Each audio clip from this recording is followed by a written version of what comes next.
Shooting the breeze, people. Here we are. Here we are. I love this. This is great. There's two of us again. We just done Slamboree as a pay-per-view review. A lot happened. Towels were used. It's still very hot. Probably. Yeah, you might want a little. Yeah, a little dab. Makeup. You know what I mean? But whatever. We just keep going, don't we? We're athletes at the end of the day. We are absolute athletes. Yeah, we're all doing that today. Brilliant. Absolutely fantastic. Love it. Love every bit of that. Left hand for me because righty had a bit of an issue, so I tend not to use that. That's what I was saying. I don't think you can see that scar, can you? Can you see that scar? It's not very good, but there's a number 7. There's number 7 there. Actually, I don't know why I'm pointing. Yeah, you can story to that, but not for today. I'm Rob Campbell. I am your bastard, Craig Challoner. That's fantastic. We're going to shoot the breeze, which means we go for 30 minutes and we just see where we end up. Yeah. Okay. Let's start. Hit that timer, Robert. We're away. Here we go, people, and welcome to Shooting the Breeze. This is officially episode number 4 that we are putting in, and we are starting off with some Testing Rainman cleanup because on the last episode, there may have been a couple of my bad and also my bad on Rainman's part. It did not affect the outcome, so Rainman still didn't beat Don in the Bulldog quiz. But here we go. So first off, debut in WWF was 1984, like was stated.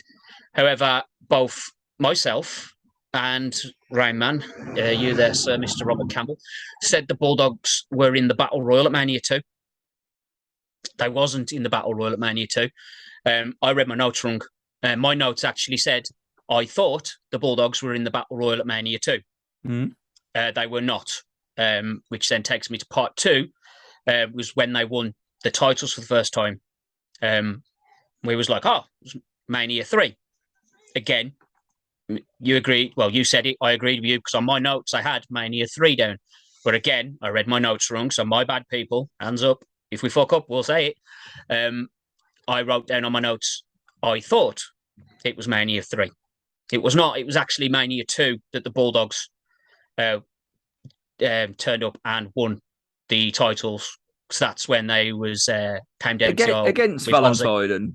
Yeah. The competitors were still the same. It was still question. The answer was right, like who they competed against, but it was, and the year was right. It's just for some reason we said Mania 3. I'm telling you now, that was a nothing match at all because I don't remember that at all. No, it was Mania 2, and once I looked at it properly, I realised I didn't write something down on the notes, which would have really triggered it for us. That's when Ozzy Osbourne was there. Yeah, that makes sense. Yeah, so that's on me. Quizmaster read his notes wrong.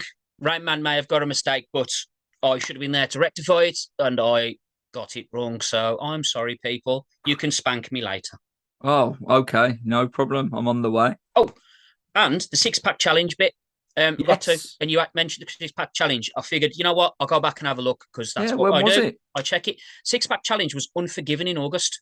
Unforgiven in August, not Armageddon. So we was close with the early on in the year saying June, July, but yet it was actually August 99. Okay. Unforgiven. Okay. So there you go. There's my clear. Thank you for that. I'm going to start on really, really positive news. One of my brothers, okay, not a blood brother as such, but one of my brothers. You know, Craig, you're my brother. Yeah, you know how it is. Well, Sam is a brother.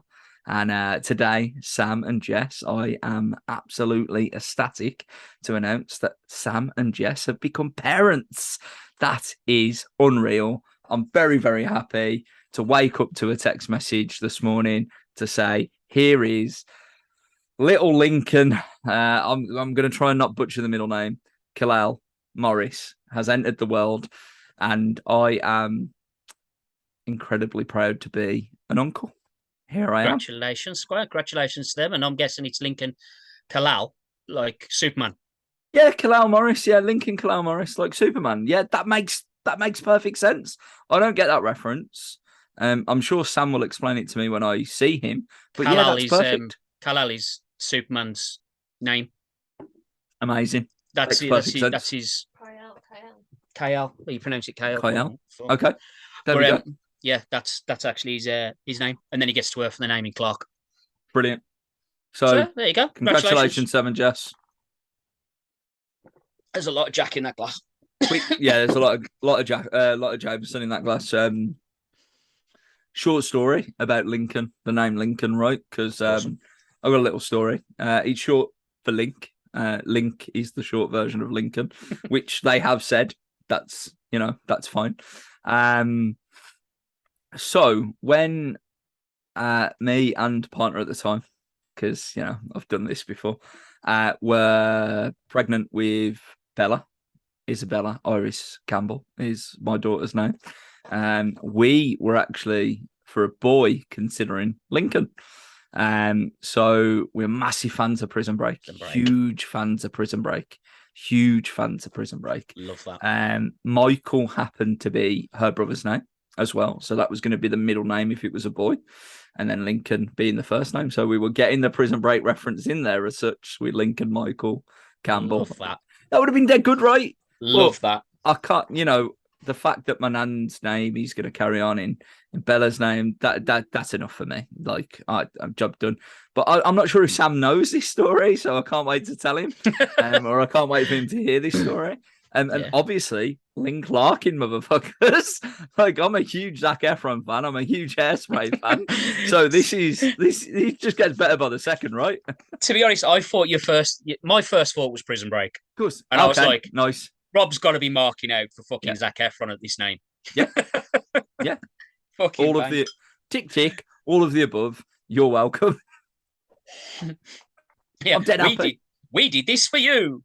But they haven't, and they have no clue how popped I am over this, how hyped I am. So when I'm sitting there in the near future explaining this like a fucking kid at Christmas, and they're like, "That's really cool, Rob," I'm gonna be like, "Yeah!" Yeah, and they're sitting there going, "All right, mate." Yeah, like Rock the Night's just hit, and I've entered an arena, literally. Do you know what I'm saying? That's how special moments. It has special moments, and that's how I feel right now. To be fair, so congratulations again, Sam and Jess. I like that. I'm happy about that. From one little random excited, check me out. To I had one of those literally half an hour before we started recording earlier, nice. Because a William Regal bio thing popped up while I was doing some gimmicks. And turns out that William Regal was actually born in Codsall. Wow. Didn't know that. No. Obviously, we've always known him to be announced as from Blackpool, England. But he was born in Codsall. Yes. Then later moved to London. Yes. And then he started wrestling in Blackpool. And then that's his strikes called Codsall. That makes him a Midlands boy. That does make him a Midlands boy. And I'm pretty certain the last time that Tom Priest, who obviously co-owner and founder of Black Country Championship Wrestling, as you can see there, you can get that T-shirt, that wonderful T-shirt, as well as Hotline Bling and many other T-shirts at bccw2021.com. The link is in the description. One of our live shows, September 30th. You can feel the rhythm, baby. But yeah, Tom, the last time he bumped into William Regal, I'm pretty certain had this conversation about him having family in the Midlands. And I know that from a previous training school and one of the wrestlers there, with his dad being a professional wrestler back in the day, had a close relationship with Mr. Regal too. So yeah, that rings a bell. Yeah, it's dead good. It popped me. I don't know why.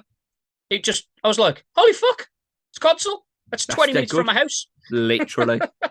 I've probably, you know what it is though, as well, Craig? I've probably experienced some fields around there too. I'm not sure if there's many fields in Codsall as there is in Bridge North. or one born, but lately I've been experiencing quite a bit of fields in the local area. And to be quite honest, I'm enjoying the fields, like just getting out there, experiencing the fresh air, Enjoying Mother Nature. enjoying Nature, of course. Just letting the natural elements of tide take control and just really enjoying the moment. And then 9 times out of 10, I have an Indian to go with it, so it's a good life. I'm Mate, happy. You can't complain. I mean, the sun's out. You've Yeah, got Indian in the field. yeah, You're just enjoying life. Why not? Why not? exactly. It Yeah. doesn't get much better than that. Yeah. There's a lot of people out there that are a lot worse off. Absolutely. They can't afford to have an Indian in the field. The only thing is I've got to have my antihistamine at the same time. And thankfully, that's double bubble. It gets provided. Do you know what I mean? I get my fix. That's it. I love fields. There's nothing wrong with a good bit of greenery. Oh, no, not at all. As we're on colours, Clash of the Castle. Oh, it's coming up. It's coming up, and I'll be there. We're talking about green. Sheamus, look at the Irish, has now earned his chance to go one-on-one with Gunther. Mate, this card is turning out to be good. Yeah. This should be a good fucking show. And this match should be really fucking good. Sheamus Gunther. Sheamus wants the IC title, doesn't he? So that'll give him his the whole fucking caboodle then. Put him fucking over, man. Fucking oh mate, it's magical. It's like as much as I like fucking seeing Gunther like solid and everything else the way he is, like Sheamus deserves that. Yeah. Why not? And it's going to be hard hitting. So that's definitely another match for you to enjoy live. Hopefully enjoy live. It's going to be an experience. I mean, like I'm working that day apparently. I'm hoping I can work from home. So then the travel is a bit, let's go. It should be interesting. I'll get to Cardiff one way or another, and I'll enjoy myself. I was in Cardiff, I was pretty much in Cardiff yesterday, to be fair. Caerphilly, which is not it's a stone throw from Cardiff, so yeah, it was great. I love Wales. I love Shirley Bassey. I love Charlotte Church. I love Tom Jones. I love the cheese. I love every single one of the castles, all fucking 500 of them. We drove past the building called the ICC. That is called the International Castle Convention Centre. I've added a silent C. And basically it's an art gallery of all the castles. So if you want to see all of the castles without physically visiting them, you can go to the International Castle Convention Centre, just outside of Caerphilly. Or have a day out in Caerphilly. Why not? Or have a day out in Caerphilly. It's absolutely great down there. The people are really nice. They don't all shag sheep, I promise. But yeah, I really enjoy my time down in Wales and wrestling for No Mercy Wrestling. I'll give you a shout out, Bevan. You are a fantastic geezer. And I know you're having a bit of bad luck at the minute, but fucking things will turn around, man. You're a good dude. And No Mercy Wrestling, I really enjoyed being a part of that setup. So thank you for having me. Good shit, man. Good shit. Yeah. So it's always good to push those little peoples as well. We've all got to start somewhere. We have. And, you keep pushing people and getting them out there. Just keep pushing people's names. There you go. If you've got friends, family, anybody that you know that are involved in anything, help them out, promote them. Absolutely. It doesn't take a lot just to share a picture or a post or anything for certain things. Just there you go. Stick it out there for people. Stop being spiteful. You can all feel the rhythm, baby. Feel the rhythm. Absolutely. So, if we're going to feel the rhythm, I watched Ron Simmons versus Vader yesterday. Okay, when he won the title, right? Yep, August 2nd, 92. It's a house show. Wow. I thought it was pay-per-view. It turns out it was a house show. Story behind it, which I didn't actually know, though, was nobody knew Ron Simmons was going to win that title, except for a couple of people, because it was a house show, and the advertised match was Vader versus Sting. Oh, okay, yeah. When everyone got to the building, Sting had received a kayfabe. He'd received an injury. An injury, Mr. Sting had. So, keep it all alive. So they held a raffle to see who would face Vader that night. And the person that won the raffle was Ron Simmons. And it wasn't until just before the match where they told Ron he was going over. That's how much it was. Nobody knew that's what was happening. As far as all the boys was concerned and everything in the back, there's only a handful of people that knew how the match was going to end. So the response from the wrestlers and everything else was all genuine. It was amazing. And for anybody that hasn't seen that match, just go and watch it. I mean, it's a good fucking match. Two big guys. Ron Simmons in his fucking prime as well was absolute fucking prime. Amazing. Yeah. Absolute fucking amazing. Vader's obviously hard as fucking hell. Yeah. Simmons was on Austin's Broken Skull sessions talking about it, and he was like, Austin mentioned about the Vader will fucking put a fucking punch in, and Simmons was like, yeah, and it was. And he got thrown into the corner, and Vader was fucking giving him. Ron took him, and then Vader gave him a nod to say, come on then. So Ron spun him, chucked him in the corner, and Vader went, come on. And he fucking took him, and he sold for him as well, which anybody that's seen Vader in that, if Vader don't want to sell for you, he ain't going to fucking sell for you. Absolutely. He was a stubborn fuck for that, but he did. We've seen it for Ken Shamrock. Yeah. He's going to do this shit. If he doesn't want to do it, he ain't going to, and he did it for Ron. Apparently, he wasn't too happy about putting Ron over initially, but he did the job and he did it fucking well, and it was fucking good, man. It was it's definitely worth a watch. And that also led to another bit. There was obviously Ron Simmons become Farouk. Farouk had the Nation of Domination after a little gladiator moment, which we can overlook. And D'Lo Brown was in said faction. Yeah. And Austin let Farouk know that D'Lo was actually in the crowd that night that Ron Simmons won his title. Wow. And Ron didn't know, and D'Lo never told him. That's incredible that D'Lo has never gone to Farouk and gone, you know what, brother? You inspired me to really push myself to become a professional wrestler because you were the first black world heavyweight champion in the history of our sport. That's incredible. Well, apparently he had that conversation with Farouk, but never said, I was there when it happened. Never told him. Wow. Because he didn't want to come across as too much for Mark or whatever. Yeah. So he literally thanked him for like what he'd done, for getting him where they were and everything else. But never told him, never turned around and went, I was there. Yeah, Farouk, Ron Simmons, absolute huge part in black history within professional wrestling. I'm not discrediting anyone like that's come before, like the Junkyard Dog. I'm not going to sit here and name loads of people. Tony Atlas, Rocky Maivia. The list goes on. Ernie Ladd's the biggest name. Absolutely. I mean, his voice is so iconic. Never mind, his wrestling ability. But when he transmitted into, what's that film? The Sandlot, is it? As well, he was in that one. Ernie Ladd. Is it The Sandlot? There was a group of kids that played baseball, and they had a big dog. You're on your own. Yeah, look it up. That's what the internet's for. I'm doing it. It is The Sandlot from 1993. I'm pretty certain it's Ernie Ladd. It's James Earl Jones. Oh my god, embarrassing that. Although I will you say, haven't had to correct me here and now. Ernie Ladd and James Earl Jones. They are very similar, aren't they? Distinctive voices. They do. Everything like touches. It's like dead good. Everything that like touches. I fucking love that. Did Ernie Ladd go into movies at any point? Because if he didn't, it's really bad. There doesn't seem to... there is an IMDb profile for him. Of course, there was. He did live shows. Here we go. He was in that 70s show, brother. Ernie Ladd turned up in the 70s. He played Rocky Johnson's manager in 1999. I need to watch that episode.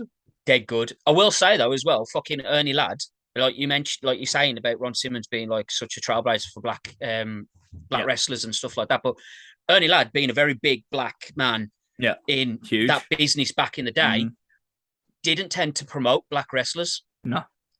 Like himself, he was very... Because Ernie Ladd obviously was an in-ring performer and promoter, and Ernie wanted to be the only black man on the card. Yeah. Because a lot of promoters back then only booked the didn't want more than one black guy on the card. That's just facts, people. Let's not upset anybody. It's just the way it was. But Ernie Ladd was one of these people who's like, no, I'm the black guy here. Yeah, move along. So Ernie Ladd used to take a lot of stick from a lot of black wrestlers because he wouldn't bring them in. That's incredible. So Ron Simmons to do this, to get to this was amazing. And you know what? like watching this as well, like you feel the emotion after the match, like the look in Ron's face, the look in the crowd's face. And it's not just the black people in the crowd, it's Hispanics, the whites, everything. Everybody is so emotional because they know how much this moment is such a great moment. Yeah, it is. And it really was. It was an absolute fantastic moment. I haven't watched it recently, but I know what you're talking about, and that moment was incredible. From one incredible moment to another incredible moment, football is shit at the minute for us, isn't it? Okay. Well, people, we record this on a Sunday. We do. So usually it's going to be a thing now because Premier League's started again. Yeah. We are 3 matches in. Yeah. And we like football. For the most part. We're enjoying football. Anyone that used to know me will be like, what the fuck? Is this fake? No, it's real. He doesn't just play FIFA anymore. He likes football. My son, he loves FIFA. He got into football because he's a lad, and most lads do, apart from me, because I like wrestling instead. But he really got into football, and it got him FIFA, and he didn't support a team at the time, and he was only young, and he went upstairs and he started playing FIFA, and he was gone pretty much the entire day. And then he came down and he went, Dad, I've picked my team. And I was like, what do you mean? What do you mean, mate? And he went, I now support Chelsea. And I was like, oh, okay. What made you think that? He went, well, I've just played FIFA. And I'm like, oh, right. So you just picked a team on FIFA. And he went, no. I used every team on FIFA. I played with every team on FIFA. And I really like Diego Costa. So I'm now a Chelsea fan. Can we just clarify when we talk every team? Like, are we talking every team in the Premier League, or Premier League and Division 1? Okay, so he went to the Championship as well. Yeah, sound all right then, mate. Yeah. He was, like I said, he was gone for the day. Wow. He come down, had some food, fuck back off and again. Went, I'm like, what are you doing? I'm playing my game. They're good. Okay. He came back and he went, yeah, I'm a Chelsea guy. I love Diego Costa, and I just laughed and I was like, all right, cool. That's whatever, kid. You're just a kid. Let's see how he goes. Started watching some games and he fucking just fell in love with it, and he fell in love with Chelsea. Brilliant. And he's been to a few games. He went to Old Trafford to watch United Chelsea. Yeah. Which he loved and hated at the same time because he had to sit at the in the home stand, and obviously that was a bit upsetting for him. But it shouldn't be upsetting for him because his uncle over here is a great Manchester United fan. This is true, and he does like the little banter that he gets with you. Oh, he loves it. Oh, he fucking loved last week, didn't he? He fucking absolutely loved it last week. Well, because pop round for a bit of Jeff Cock, then on. Yeah, and look what happens to you. Get absolutely annihilated. I did. But because like of his love for this, it's kind of grown, and it's kind of meant that my bonding has become football with Owen. Yeah. So we all have our little things with each of the kids. Yeah. And with Owen, it's football and Chelsea. Yeah. So I've now become a fucking Chelsea fan to the point that I actually cheer. I boo. I get emotional at football. Yeah. And not just the Chelsea game, because I will touch on the Chelsea game very briefly in a minute. But Newcastle, another one of our brothers, Mr. Kevin Nash. That's right. Correct. Kevin Nash. I'm using his full name. Big Sexy. He's a Newcastle fan. So Newcastle are our adopted team. So like whenever they're playing, unless they're against Chelsea, we're back in Castle. And because we can't back Man United, sorry. And Newcastle got a. This is because today. Newcastle won't ever reach the same levels. Won't ever be a problem for Chelsea. And that's why you can support them, right? Yeah, that's why it's acceptable. You know what I mean? Fair, yeah. That's why I support Derby with my dad. There you go. It's and Aston Villa. I did figure at one point it was going to be Wolves. I thought he'll probably adopt Wolves, but nah, he's got a dislike for some reason. But yeah, Newcastle went against City today in a fucking great game, and it was a really good fucking game. But free kick Newcastle got. Who fucking scored now? Trippier, was it? Okay, yeah, Kieran Trippier. Trippier scored the fucking mate, this freaking free kick. Everyone probably would have seen this by now. It is fucking amazing. He's a solid free kick taker, to be fair. Oh my God, it was absolutely beautiful. I had my laptop on me all day today because I've been working all day, and I nearly threw my laptop on the floor. Wow. Because I got that excited for Newcastle because they ended up going ahead. They went up 3-1 up. Unfortunately, they're against Man City, and it ended 3-3. But It That's was a a solid result. fucking That is. great game. That Absolutely great sounds game. like a great game. Yeah, Sounds like the Newcastle, Newcastle of old. That does. mate. Fuck, Saint Maximin, like, he's Oh, astounding. he's fucking rapid. Just He's underrated quality. there. Yeah. City did not know how to handle that man. It No. was fucking beautiful to watch him go. Absolutely beautiful. But Castle played as a team as well, and they played Do it you well. know what though? Oh, It's like him and Traore from Wolves. I'll just use them, like obviously left winger, right winger. They are a dream pair of wingers because of their pace. What often lets them down is their quality, whether that be assisting or scoring, because that's the job of a winger. But just to get into those opportunities, can you imagine if they were in a Chelsea or a Man United team, for example? mate. They would have that support around them that have the quality to probably finish more. Well, here we go. That's a good segue. There, he's on about the wingers and Chelsea, because obviously Chelsea now have one Raheem Sterling. Now, for me, Raheem Sterling is a natural winger. Yeah, he's so good on the wing. He's a fucking irritating little fucker most of the time, but he's so good on the wing. But for Chelsea, he's playing a forward position, and he just doesn't fit him. I don't feel like it fits him. Like, watching the game today, he kept dropping to the side, back to that natural position, and it wasn't great.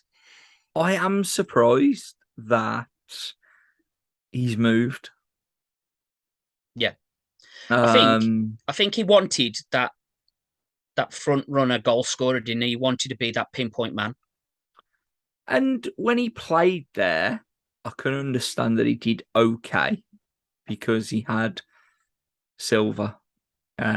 He had, who's that other one? De Bruyne. Who's that? Nah. De Bruyne is great. Yeah. There's another one though as well for Man City. Can't think. Spanish cunt. Torres. He gets into those positions too, doesn't he? He finds himself up there anyway. Yeah. But what I'm saying is, it's a walk in the park for Man City because of the way that they're set up. Yeah. Right. Jack Grealish has gone there. Yes. X amount of money. Right. When I looked at stats last season for Manchester City, I looked at, we were halfway through the season at this point, and I was having a look at the wingers. So the likes of Sterling, Grealish, they'd all played around the same amount of games. There'd been 30 games, but they'd only started or played like 13 to 15 games. Pep's a rotational manager. That's just how it is. Yep. The fact is, with Pep, he can bring in anybody into the team and they do the job for him.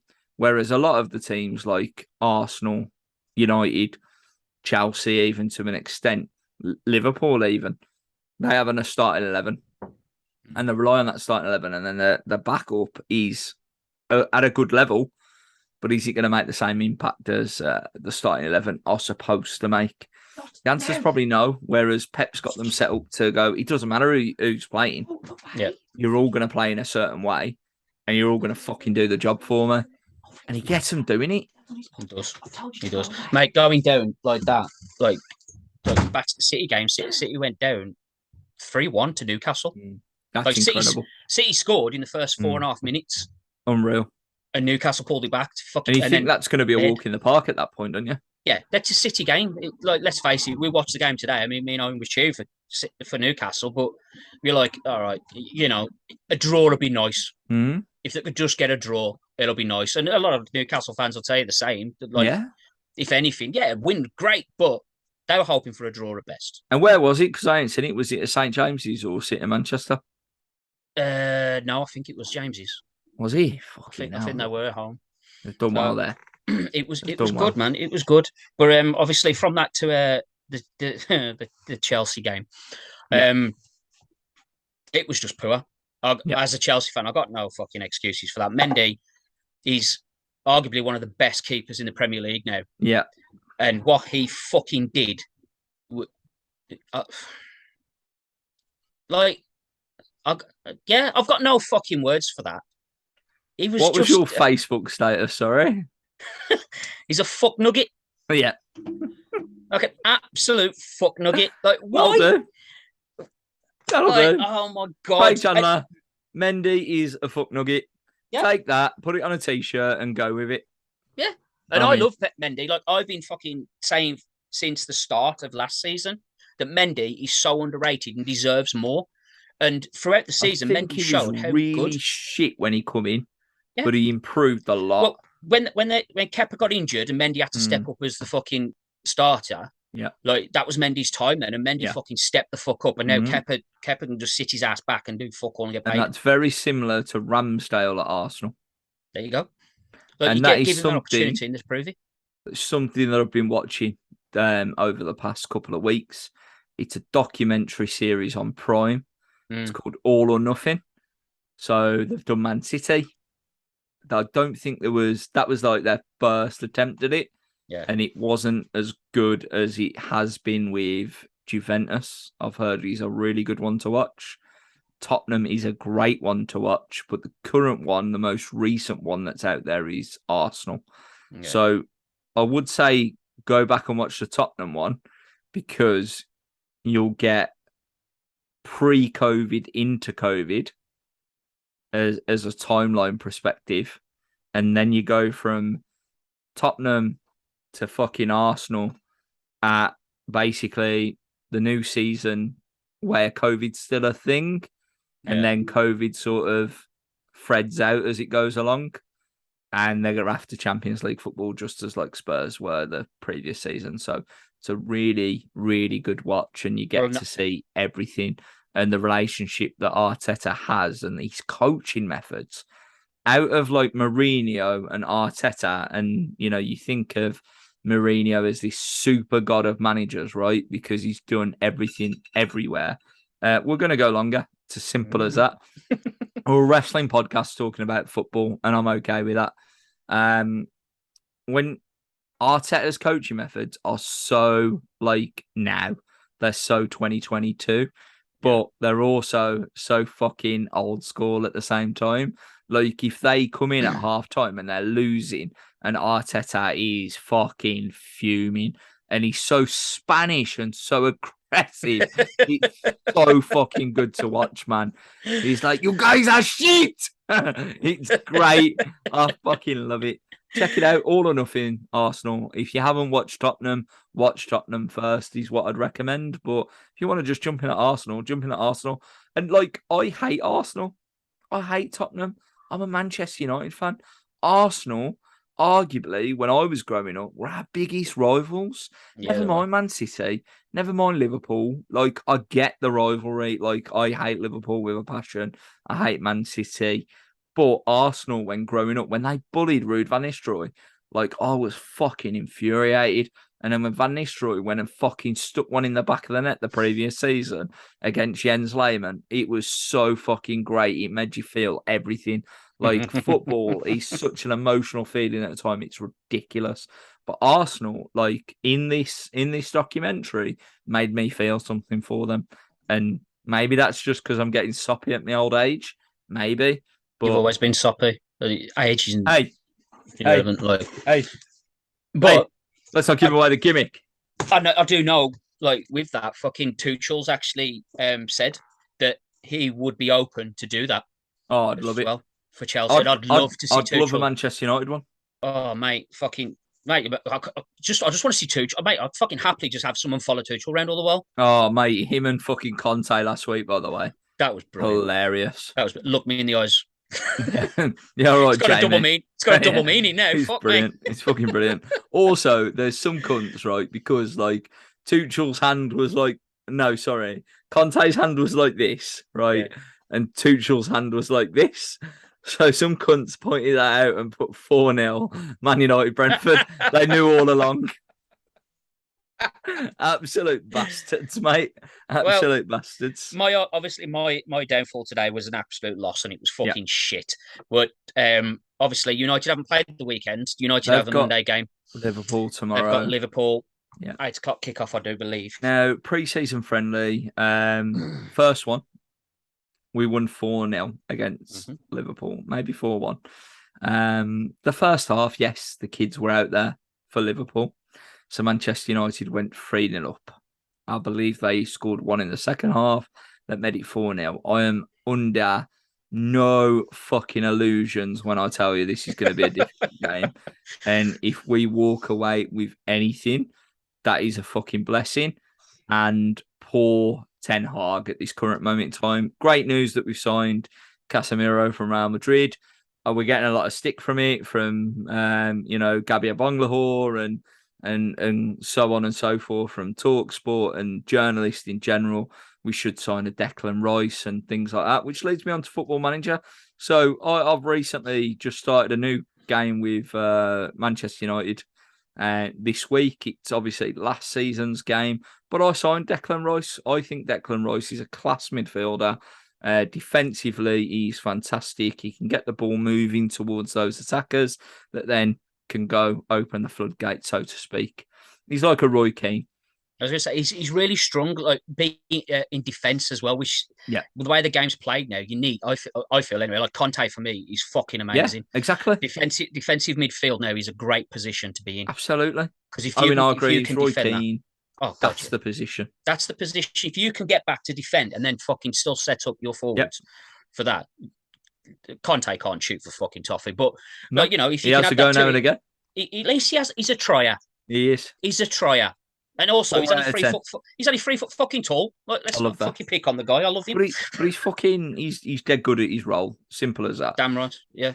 And hopefully Casemiro can bring that experience that he's done at Real Madrid to Manchester United. Varane hasn't done as much. Obviously, Sergio Ramos was protecting a lot.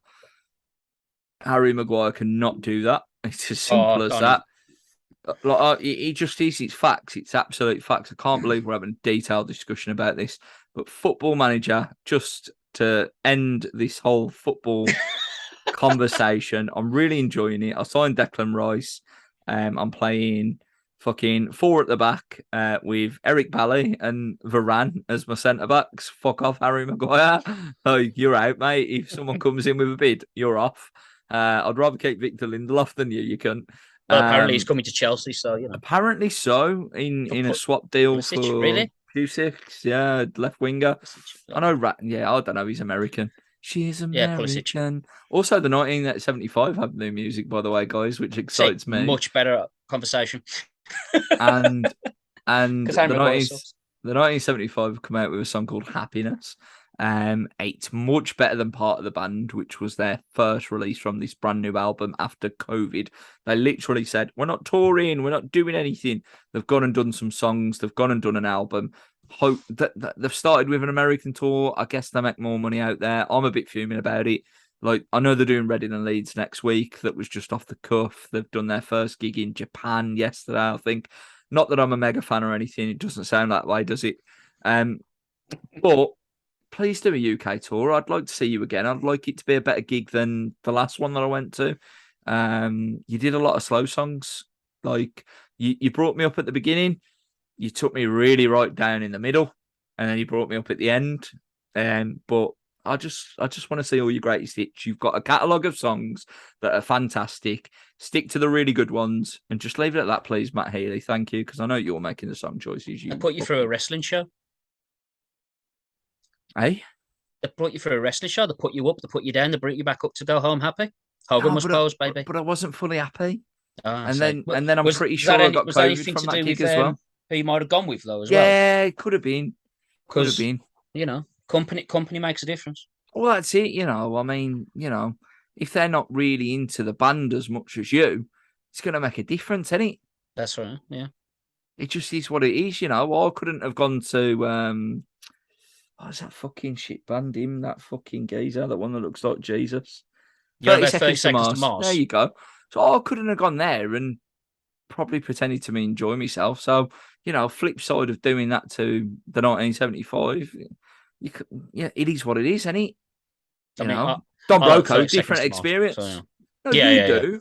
But, Don Broco is different. But I didn't. Do you know what I'm saying? So that's how it is. Indians in fields. Yeah.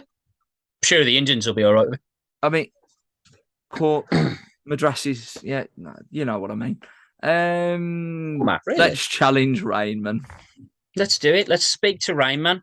Okay. Normally, when I'm testing Rainman, I'd ask Don to hit those gimmicks, I wish get I had the music on the go. Mm. But he ain't here, so I guess I'll just...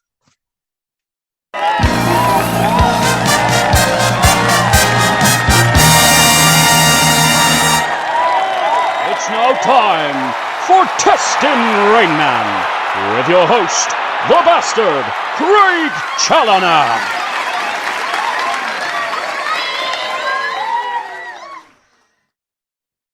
Just sling one off. I've hit the intro. So there we are. So Testing Rainman. Hold on. Before we go into Testing Rainman, I know that sling one off phrase, that's hilarious to me, and I'll tell you why.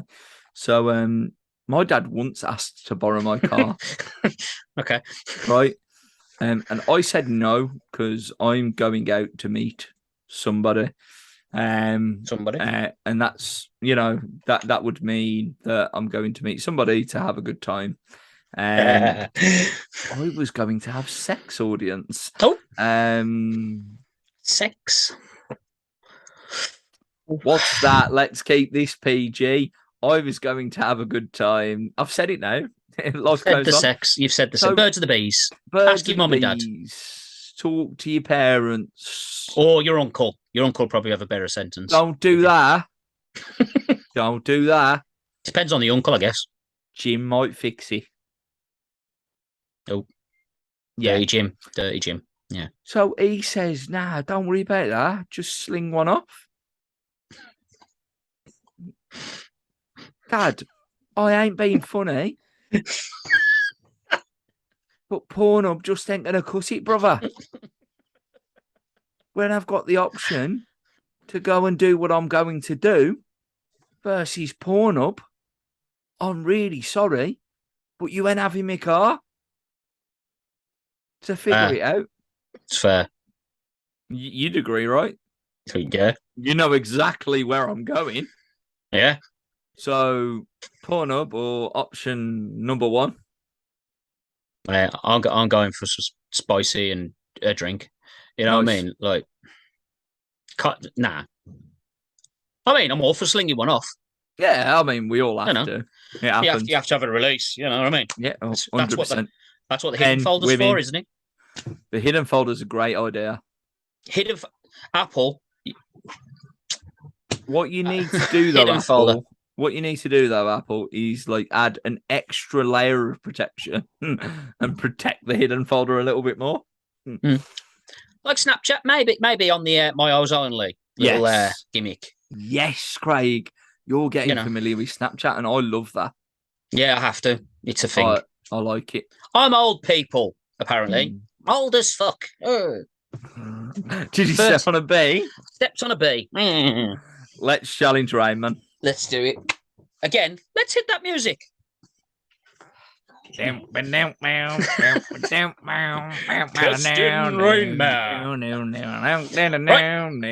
This week's edition of Testing Rainman. No, it's not. No, sorry. It is a referee special. Dun, dun, dun. Are you ready, Don? Oh, yeah, you ain't here.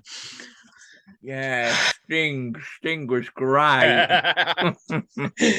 That'll make sense in 3 weeks. Oh, we love it. I love delayed. It's great. So, here we go. Question number unos. And that's the only one I'm doing because I don't know that. Right. When did legendary referee Earl Hebner make his WWF debut? Earl Hebner. Baby Earl. We all know the Hebner boys. Absolute legends out there, people. I do believe he should go into the Hall of Fame as well. Yeah, me too. Regardless of how many merch he fucking stole and sold. Yeah, that's minor. Stole and sold. Stole and sold. I'm okay with it. It's like Timmy White as well. Timmy White should definitely be in there. It's a really difficult question. I'm not going to lie. This is probably going to be a really challenging episode. I thought you'd know this. I'm not certain if that was a sneeze or an orgasm, but I'll take it either way. If it's an orgasm, it's not me. Okay. Secondly, I don't think he was at WrestleMania 1, and this is what I'm going with. So, this is my timeline of events. I'm not sure about WrestleMania 2, but I do think him and Dave were around in WrestleMania 3 times, which I have to work out the years a little bit.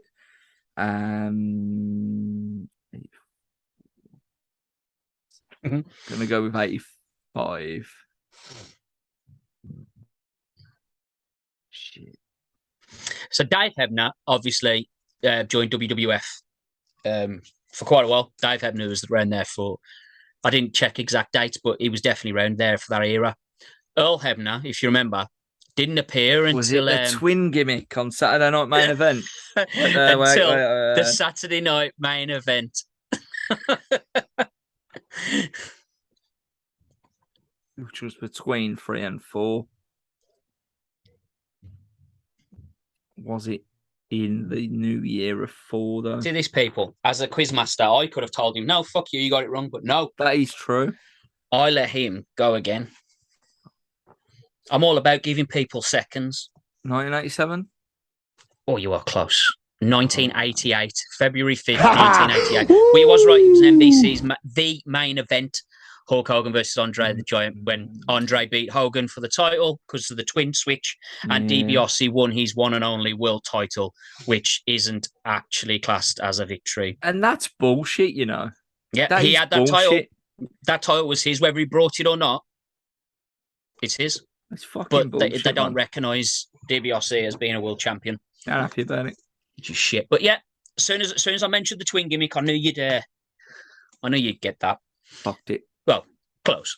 I need to think more about these questions. So, here's a good one. And it was your era of wrestling with shit. So, this is the Invasion time. Who did Earl Hebner defeat at Invasion? And who was the referee for the match? Oh, nice side question. But it was, I'm going to say it was Nick Patrick that he defeated. Yep. But the referee, I do think it was another referee. I don't think it was a worker or a wrestler, I should say. And I want to say it went to Mike Chioda over Charles Robinson. But again, could be wrong on the bonus question. I'll just go with Mike Chioda. So it was definitely Nick Patrick. Yeah. So yeah! So the lead up for this, they did have a representative from each thing, didn't they? So that could decide who refereed. It was a Fugazi finish. So in the end, one Mick Foley refereed because it ended with Hebner with the diving shoulder block, which was dead good. Beautiful. Little Hebner doing diving shoulder, and then Mick Foley put the fucking socko on Nick Patrick at the end of the match. Because why not? Why not? So from one legend to another, we're going to move on to Tim White. Nice. So we all love a bit of Tim White, and we all know about Tim White's failed attempts at suicide. Not real suicide. There's a stigma. Fucking hell. Let's not lose our shit completely. They were sketches. He used to TV to shoot program himself and all kinds. So Tim White tried to kill himself a lot. On the last sketch, though, that they did, Tim White didn't, in fact, try and kill himself. However, Tim White did shoot someone in that last sketch. So who did Tim White shoot? I want to say like it was the interviewer person that was always doing the skits with him. And like that leads me to either Jonathan Coachman or Josh Roberts. And Josh Roberts? No, that's someone from work. Ignore that. Josh Matthews, right? Sorry, Josh Roberts. So some lad for their work. We've like you'd be no good at doing any sort of announcing, to be honest. So no, Josh Matthews, I'm going to go with. And I think it was more a SmackDown thing, which leads me to believe it was more Josh Matthews than Jonathan Coachman. So I'm going to say Josh Matthews. So this was shot in the friendly tap, like most of them were. So Tim and his last one, so in all these segments, were SmackDown related. So it was, in fact, Josh Matthews. Oh, yeah! Oh, yeah! Fucking well. So week after week, Josh Matthews would talk to him and be like, why are you doing this? You shouldn't do this. And every week it'd go wrong and Josh would be there going, Timmy, come on. And this time round, the last one, the last vignette segment was Timmy White saying to Josh, I'm okay. I'm a changed man. Will you come to the friendly tap to celebrate with me? And he did. And when he got there, Tim shot him. Nice. Absolute fantastic way to end this segment. Fucking love that. It was brilliant. So, on to question 4. Who is the only referee that I could actually find, anyway, I did look for this, trust me, to officiate every single match at a pay-per-view? Wow. So one referee in history that I could find, it took a lot to go through, but one referee has officiated a pay-per-view from start to finish. Nick Patrick. And it was a sold out 9.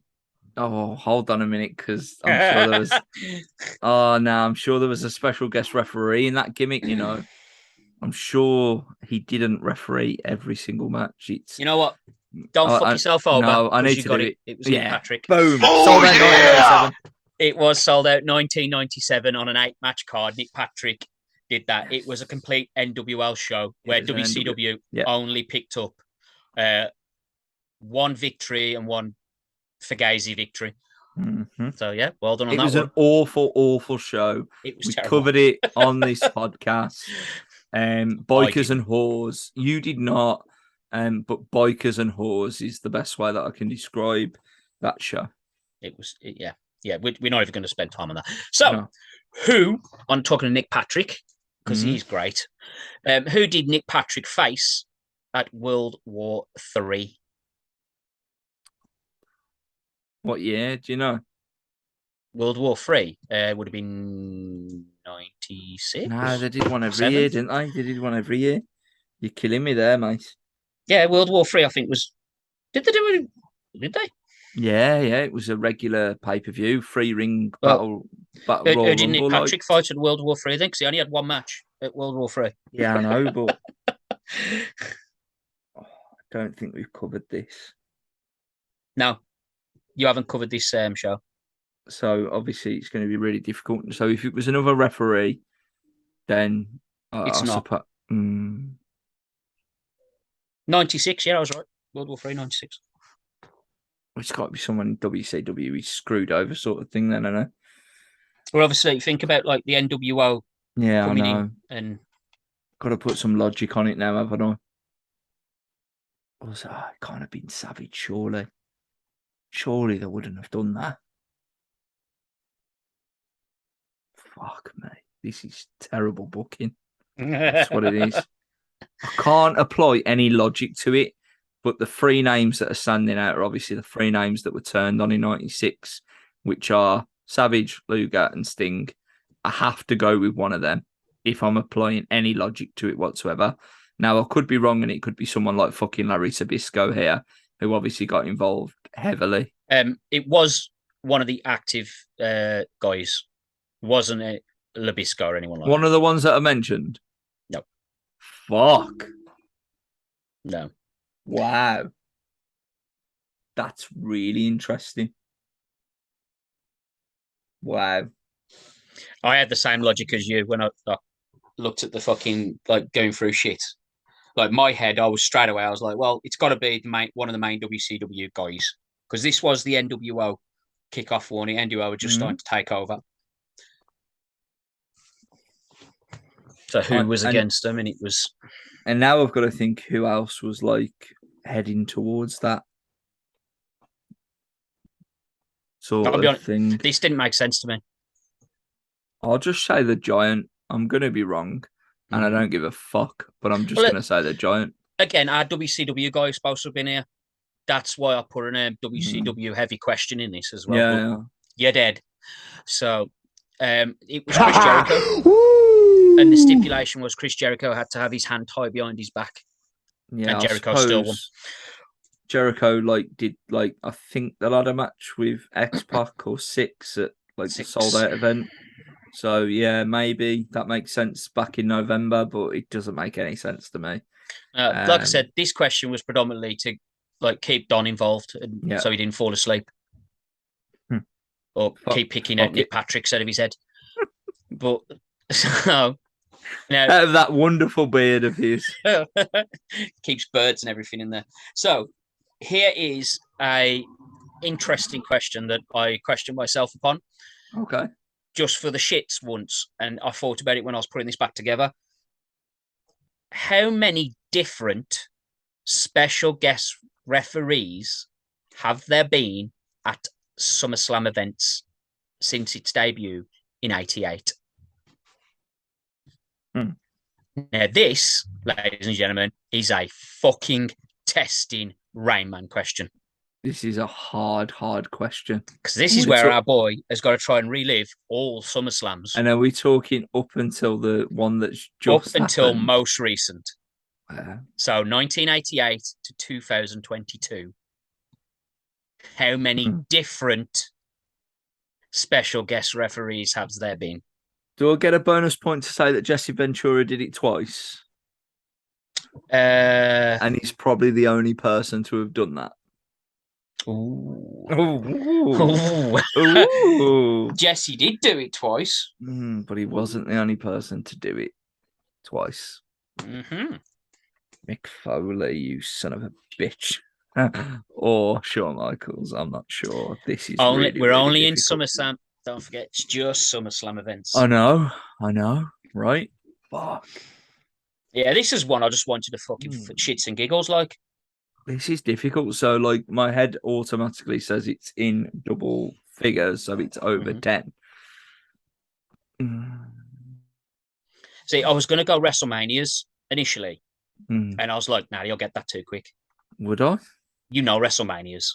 Let's be honest. Yeah, but special guest referees, like, this is a really tough question no matter what event it's special referees matches at Mania are a standout, though, aren't they? Yeah, you know they're what I mean? like one. And, and I think that's going to be the case here. And they're not going to happen every year. That's true. So you sort of got to go, what's the average? So you sort of got to do a bit of maths with this and hope that the maths leads up with the bookings, if that makes sense. Well, between the first one and the second one, there was a 2-year gap. Okay. And then there wasn't even a gap on the next one for the next referee. And then there was a 6-year gap for the next one. Okay. And so don't try and work it out like that because you'll just fuck yourself even more. So you've given me 3 up until 99 there. Thanks. That's a good head start. So now I have to work out between the year 2000 and 2022. And that sucks as well. So maybe it's not over 10 based on that. This is really, really difficult, Craig. And fair play. This is a challenging question. And if anybody without researching it gets this, fair fucking play. Absolutely hats off to you. I just wanted to see how close you could get to it, to be honest. Okay. I mean, if you fucking get it, I bow down to you. You are. I will acknowledge you. Thanks. But no, this is going to be a stab in the dark now. This is going to be difficult. And in 34 years of SummerSlam, this is what I'm saying. And we're not talking multiple choice. We're talking about trying to work out. And the more talking I'm doing, believe me, my brain is ticking.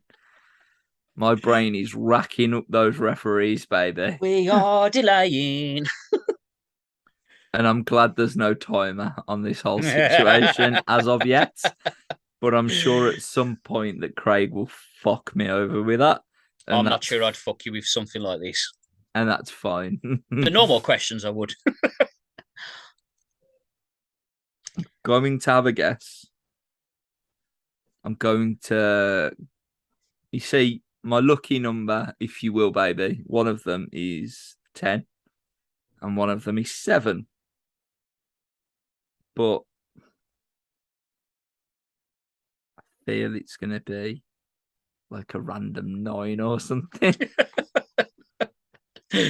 Like the worst WrestleMania in history was 9 or 11. Okay, and Jerry, what you saying, brothers? Well, mate, which, also check out other podcasts. Kate and Jerry did it. You can find that everywhere. I going to land on 9. 9? Yeah. 9 different people. Okay. So over the 34 years of SummerSlam events that we have had 11. Oh, you 11 different matches involving special guest referees. 12 if you include a special guest enforcer, which I didn't, just adding that to it, because I thought this person was a referee and it turned out just to be an enforcer. So, SummerSlam 88. 11, Craig. 11 matches, yeah. 11 matches. 11 matches. Okay. Okay. So, SummerSlam 88 was Jesse Ventura. Yeah. Main Tag event team match. Mega Powers, Mega Bucks. Oh, sorry. Okay, fuck. okay. SummerSlam 90. Elizabeth took her skirt off, though. She did. Fucking whip. SummerSlam 90 was the Boss Man for Jake versus Bad News. Okay. 91. You got to know this one. Sid Justice. Yeah. In the Hogan match. against. Yeah, match made in hell. Yeah. That's it. Come back out, Sid. 97. 97 SummerSlam. Oh, shit. Was Shawn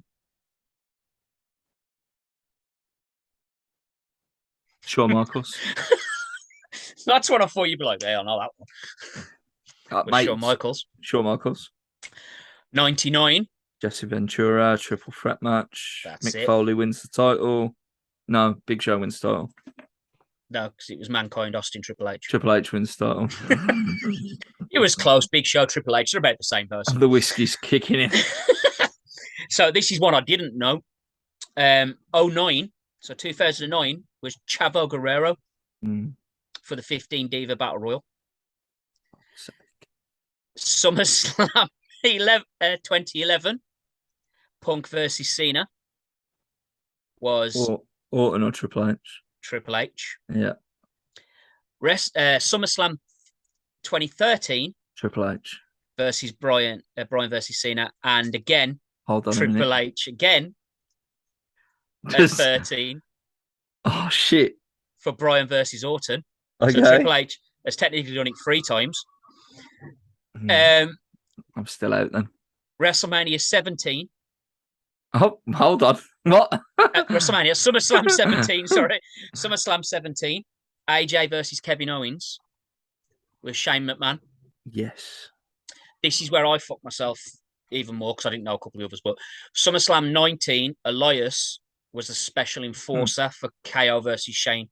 I thought he was a special guest referee, which is irrelevant, but I just wanted to throw it out there. Yeah, why not? And most recently, Double J for the Usos versus the Street Profits. So everybody out there that's counting along, that is 8 different people for that have special refereed SummerSlam matches. I am still going to throw out there a fucking well done. 8 people, and you went 9. Like, dude.